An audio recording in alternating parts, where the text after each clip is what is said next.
हैदराबाद छोड़कर हिंदुस्तान के मुख्तलिफ इलाकों से जो आए हैं, यकीनन वो इस बात की गवाही देते हैं कि यहाँ पर जिस शहर के अंदर मजलिस का जन्म हुआ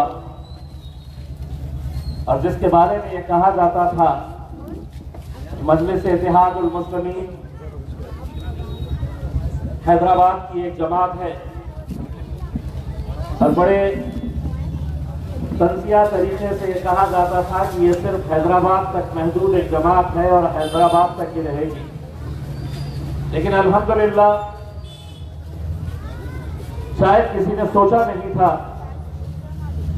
कि मजलिस इत्तेहादुल मुस्लिमीन के इतने सालों से बैरिस्टर असदुद्दीन अवैसी साहब पार्लियामेंट के अंदर अकेले बैठते थे, अकेले लड़ते थे, अकेले भारतीय जनता पार्टी और तमाम विपक्ष की पार्टियों का जमकर मुकाबला करते थे।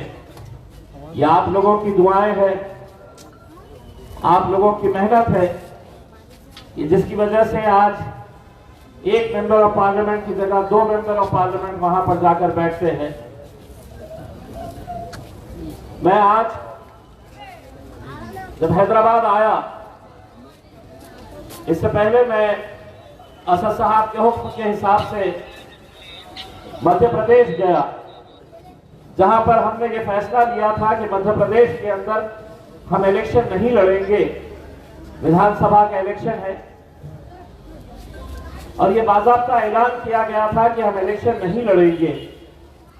और इस उम्मीद के ऊपर कि जो सियासी जमातें ये दावा करती है कि हम मुसलमानों की तरक्की चाहते हैं, मुसलमानों की नुमाइंदगी चाहते हैं, पूरे मध्य प्रदेश के अंदर 230 विधानसभा की सीटें हैं और उसमें से आपको हैरानी होगी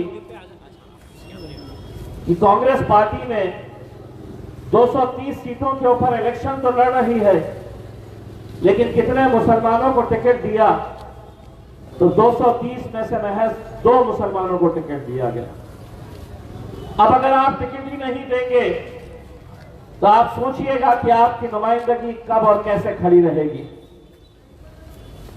आपकी आबादी बढ़ रही है, जिस तरह तमाम जाति, धर्म और मजहब की आबादी बढ़ रही है, लेकिन वाहिद एक मुसलमान है कि हर 5 साल के बाद,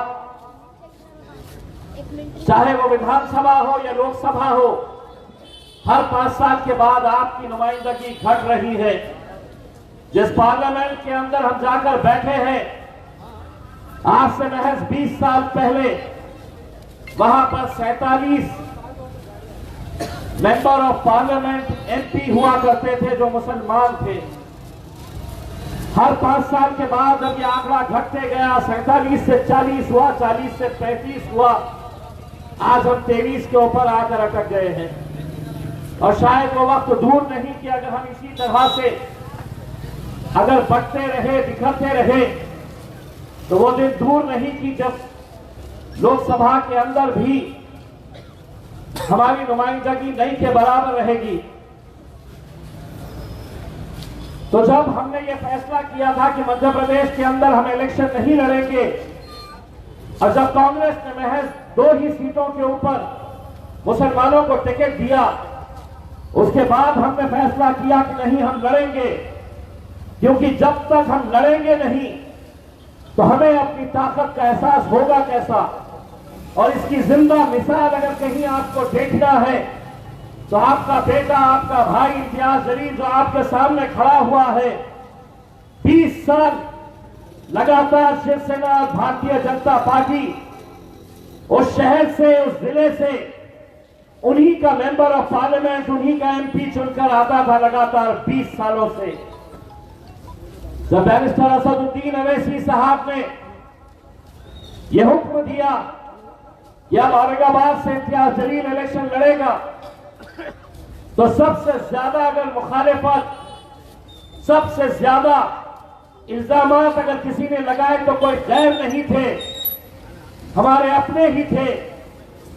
किसी ने ये इल्जाम लगाया, ये आए हैं तो किसी का फायदा करने के लिए आए हैं।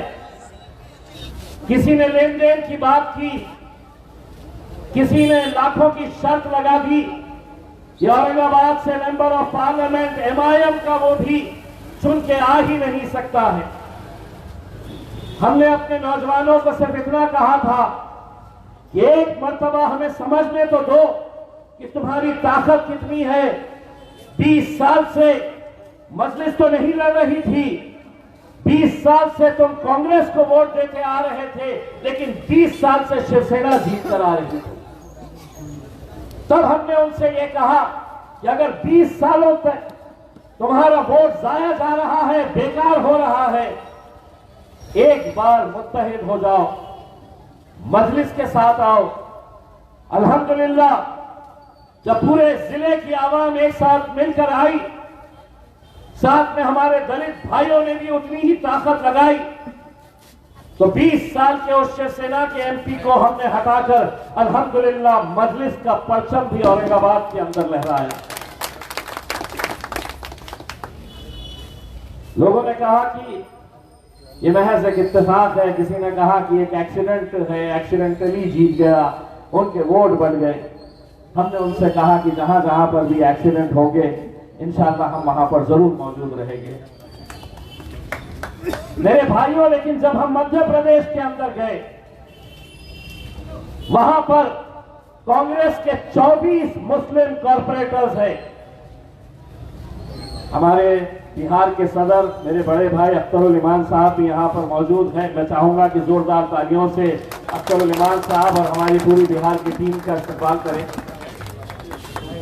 जब हमने ये फैसला किया कि हम बिहार के अंदर, हम मध्य प्रदेश के अंदर जाएंगे, 24 मुस्लिम कॉर्पोरेटर्स कांग्रेस के थे, पूरे के पूरे अपनी नाराजगी जता रहे थे। उन्होंने अपने पार्टी के अध्यक्ष से कहा कि हम में से किसी को भी दे दो, हम 24 मुस्लिम कॉर्पोरेटर्स हैं, हम में से किसी को भी आप टिकट दे दो, हम उसका साथ देंगे और जिताकर लेकर आएंगे। आपको हैरानी होगी यह सुनकर कि ये पूरे के पूरे जब भोपाल गए, कमलनाथ जो कांग्रेस के वहां के मुख्यमंत्री के दावेदार है, एक्स मुख्यमंत्री है, उन्होंने इनसे मिलने से इनकार कर दिया। उसके बाद कांग्रेस के एक सीनियर लीडर सुरजेवाला से मिलने के लिए कहा गया। सुरजेवाला ने 1 मिनट उनकी बात नहीं सुनी, बल्कि पुलिस को बुलाया और कहा कि ये पूरे के पूरे जितने आए हैं बुरहानपुर से, इन सबको बाहर निकालो। उनका भी गुस्सा, जिस पार्टी के साथ वो बड़े हुए थे और आज पुलिस को बुलाकर उन्हें ढकेला जा रहा है, उन्होंने तय किया कि हम अब इलेक्शन लड़ेंगे। हमारे साथ बैरिस्टर असदुद्दीन अवैसी साहब ने मुझे हैदराबाद बुलाया और उन्होंने कहा कि हमने मध्य प्रदेश के अंदर, मैंने कहा कि बिल्कुल लड़ना चाहिए, अगर हम लड़ेंगे नहीं तो जीतने और हारने का सवाल ही नहीं पैदा होता। तब जाकर बुरहानपुर के पूरे लोगों को बुलाए और वहां पर हमने अपना नुमाइंदा भेजा। हमने हमारे एक नुमाइंदे को टिकट दिया वहां पर, जो कांग्रेस का कॉर्पोरेटर था। जब औरंगाबाद से वो एबी फॉर्म लेकर रात में 12:30 बजे बुरहानपुर गया, तो आप अगर बुरहानपुर की सड़कों का रात में 12:30 बजे मंजर अगर देखते तो करीब 10,000 लोग सड़क के ऊपर उसका इस्तेमाल करने के लिए रुके हुए थे। कहीं ना कहीं हर जगह पे ये तड़प है, कहीं ना कहीं हमारे लोग ये चाहते हैं, ये प्यासे हैं कि हमारी नुमाइंदगी होना चाहिए।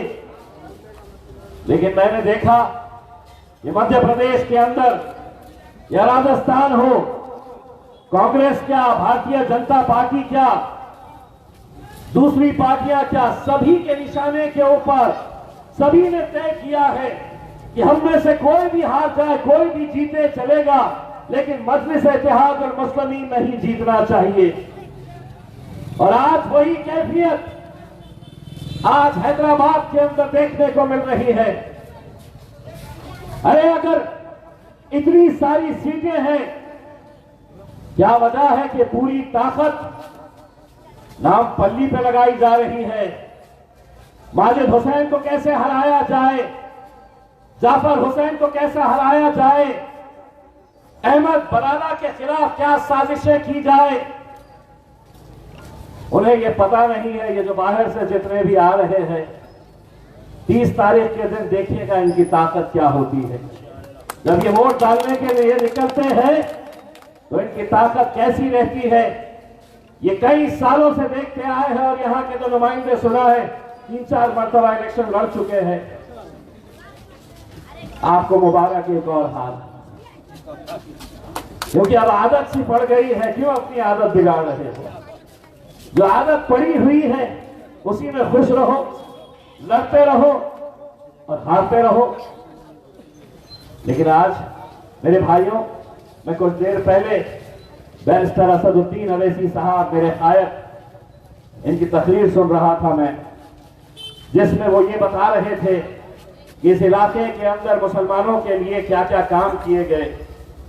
और मैं मन ही मन असद साहब की तकरीर सुनकर यह सोच रहा था कि असद साहब, आपको किसी को भी हिसाब देने की जरूरत नहीं है, क्योंकि इस मुल्क के अंदर अगर आपने इस कौम के ऊपर कोई एक बेहतरीन काम किया है तो वो ये काम किया है कि तुम सब लोग लीडर बन सकते हैं। तुमने हमें लीडर बनना सिखाया है, तुमने हमें बोलना सिखाया है, तुमने हमें लड़ना सिखाया है।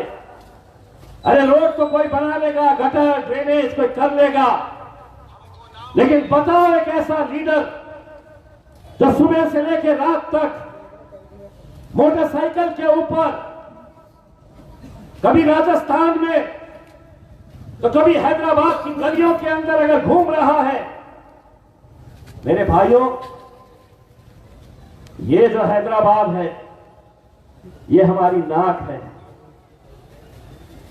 ये हमारा फख्र है।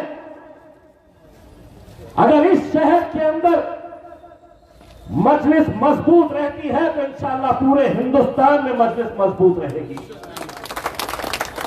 और ये आप लोगों की जिम्मेदारी है। मैं आज ही आया हूं और मुझे मालूम है और मेरी ख्वाहिश है कि जिस शख्स मेरे बात बोलने वाले हैं, अख्तरुल ईमान साहब, जब ये बोलते हैं तो मुझे ऐसा लगता है ये बोलते ही रहना चाहिए। और मेरी ख्वाहिश है इंशाअल्लाह 2024 के अंदर बैरिस्टर असदुद्दीन अवैसी साहब, और अगर आपकी दुआएं रही तो इम्तियाज जलील के साथ साथ अख्तरुल ईमान साहब भी पार्लियामेंट के अंदर। बहुत बहुत शुक्रिया।